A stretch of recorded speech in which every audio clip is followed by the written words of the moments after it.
Good morning, planet Earth. Today is March 7th, 2011, and this is the Honest News.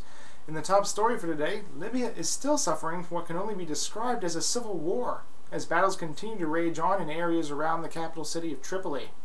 Supporters of the current regime of Muammar Gaddafi clashed overnight with pro-democracy forces in a number of hotly contested areas, some of them around economically important oil reserves and factories.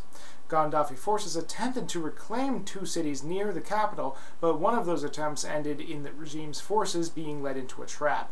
Gaddafi continues to rely on air assaults against rebel forces while the international community debates whether or not to enforce a no-fly zone over Libya that would take away the regime's air superiority.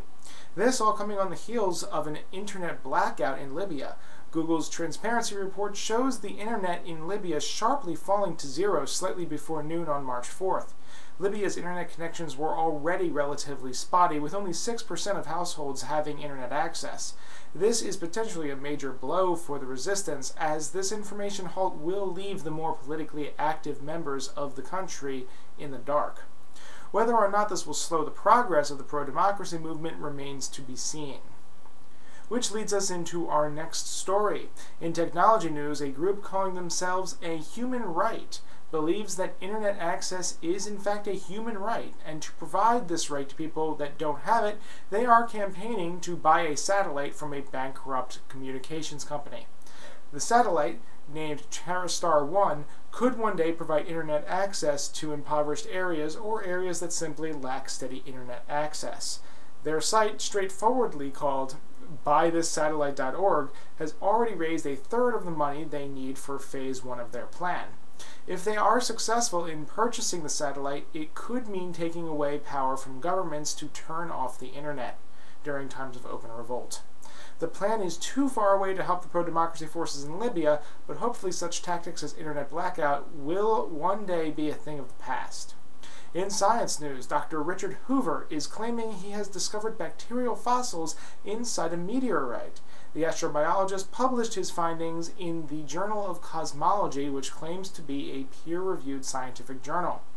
Among the findings are bacterial fossils that resemble life on Earth and other fossils that are wildly different.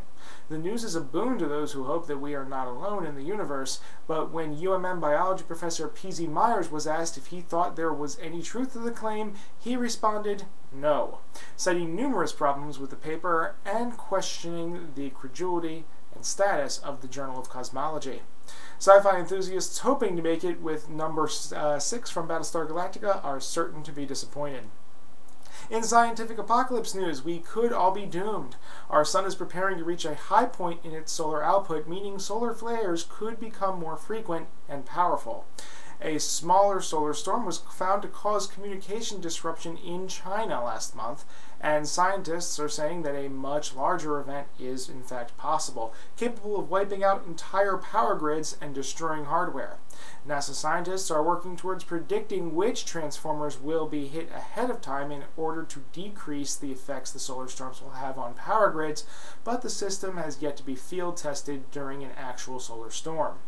In political news, President Obama tried to walk the middle ground in a weekly address from a Miami classroom this past weekend.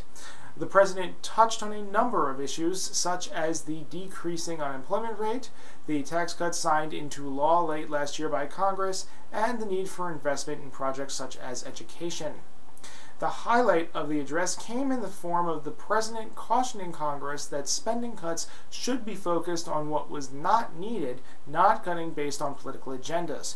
The president argues that the budget will, quote, reduce our deficits by $1 trillion over the next decade, and also citing that proposed cuts would bring annual domestic spending to its lowest share of the economy under any president in more than 50 years.